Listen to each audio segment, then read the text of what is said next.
Hi hello welcome back to my channel కృపా vlogs official. మీరు కనుక నా ఛానల్ ఫస్ట్ టైం చూస్తున్నట్టయితే లైక్ చేయండి, సబ్స్క్రైబ్ చేయండి, బెల్ ఐకాన్ క్లిక్ చేసి ఆల్ అన్ ఆప్షన్ ఓకే చేయండి. ఈరోజు రెసిపీ వచ్చేసి బీరకాయ గుడ్డు కూర. ఎలా చేద్దామో చూసేద్దాం. ఇప్పుడు ఒక ప్యాన్ పెట్టుకొని స్టవ్ ఆన్ చేసుకొని తగినంత ఆయిల్ యాడ్ చేసుకొని జీలకర్ర, ఆవాలు బాగా చిట్పట్లాడనివ్వాలి. జీలకర్ర ఆవాలు అవి వేగిన తర్వాత మీడియం సైజులో ఉన్న 3 ఉల్లిపాయలు తీసుకొని కట్ చేసుకున్నాను. నేను ఇక్కడ 3 ఉల్లిపాయలు వేసుకున్నాను మీడియం సైజువి.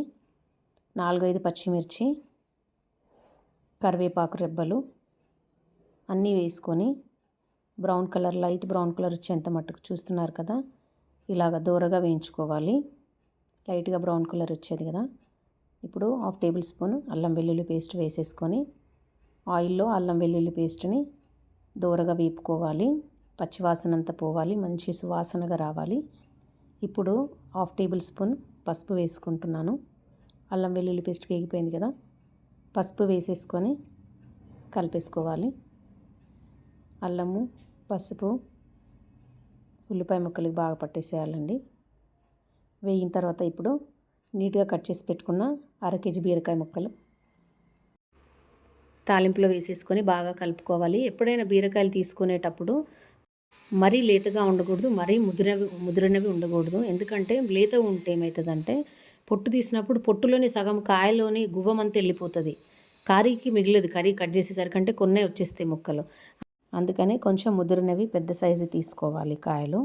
అప్పుడు కర్రీకి పర్ఫెక్ట్గా ఉంటుంది, టేస్ట్ కూడా చాలా బాగుంటుంది. ఇప్పుడు 1/2 టేబుల్ స్పూన్ సాల్ట్ వేసుకోవాలి. నేను ప్రతి వీడియోలో చెప్దాం అనుకుంటున్నాను, మర్చిపోతున్నాను. నేను పింక్ సాల్ట్ వాడతాను. మీరు టాటా సాల్ట్ వాడితే కనుక 1/2 టేబుల్ స్పూన్ మాత్రమే వేసుకోండి. నేను ఇక్కడ దగ్గర 1/2 టేబుల్ స్పూన్ కంటే కొంచెం ఎక్కువ వేసాను సాల్ట్. మీరు మాత్రం 1/2 వేసుకోండి. టాటా సాల్ట్లో సాల్ట్ క్వాంటిటీ ఎక్కువ ఉంటుంది, పింక్ సాల్ట్లో సాల్ట్ క్వాంటిటీ తక్కువ ఉంటుంది. ఆ టేస్ట్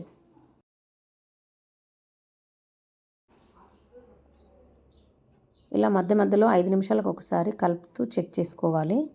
అలాగే వదిలేయకూడదు. 5 నిమిషాలకు ఒకసారి మూత తీస్తూ కలుపుతూ ఉండాలి. ఆయిల్ అంతా బీరకాయ ముక్కల్ని వదలాలి, ఆయిల్ అంతా పైకి రావాలి. అప్పటి వరకు కలుపుతూ ఉండాలి. చూస్తున్నారు కదా, ఆయిల్ పైకి వచ్చేసింది. 1/2 టేబుల్ స్పూన్ ధనియా పౌడర్ వేసేసుకొని కలిపి మరో 5 నిమిషాలు అలా మూత పెట్టి ఉడికించాలి. తర్వాత మళ్ళీ చూస్తున్నారు, సిమ్లోనే ఉడికించండి. మంట మీడియంలో కానీ హైలో కానీ పెట్టొద్దు, సిమ్లోనే ఉడకాలి. ఆయిల్ మొత్తం పైకి వచ్చేసింది కదా. ఇప్పుడు ఎగ్స్ పగలగొట్టి పోసేస్తున్నాను, ఇందులో వేస్తున్నాను. ఎగ్స్ వేసేసి మూత పెట్టేసి సిమ్లోనే ఉడికించాలి 5 నిమిషాలు. తర్వాత మళ్ళీ ఒకసారి ఇలా తిప్పేసామని చూశాను, కానీ ఇంకా ఎగ్గానే ఉంది కాబట్టి దాన్ని ఏం తిప్పలేదు. 5 నిమిషాలు అయిపోయింది. 10 మినిట్స్ తర్వాత చూడండి, ఎగ్ మొత్తం వెనకకి తిప్పి ఫోల్డ్ చేసేస్తున్నాను. చూడండి, ఇప్పుడు ఉడికింది. ఇప్పుడు మొత్తంగా కలిపేసుకొని ఇలా ఎగ్నే ఉంచండి, మొత్తం కలిపేయద్దు. ఇప్పుడు ఒక 1/2 టేబుల్ స్పూన్ గరం మసాలా వేసుకోవాలి. వేసుకొని కలిపేసుకొని ఫైనల్ టచ్గా కొత్తిమీర చల్లేసుకొని మంట సిమ్లో పెట్టేసి మరో 2-3 నిమిషాలు అలా ఉడకనివ్వాలి. ఈ గరం మసాలా, కొత్తిమీర ఫ్లేవర్స్ మొత్తం కర్రీలోకి దిగాలి. సిమ్లో మాత్రమే 5 మినిట్స్ అలా వదిలేయండి.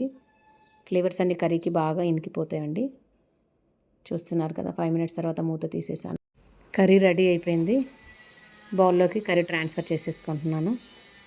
రెడీ అయిందండి. ఎంతో రుచికరంగా వేడివేడి అన్నంలోకి కానీ చపాతీలోకి కానీ చాలా చాలా బాగుంటుంది. ఒక్కసారి ట్రై చేయండి. నచ్చితే లైక్ చేయండి, సబ్స్క్రైబ్ చేయండి, బెల్ ఐకాన్ క్లిక్ చేసి ఆల్ అన్ ఆప్షన్ ఓకే చేయండి.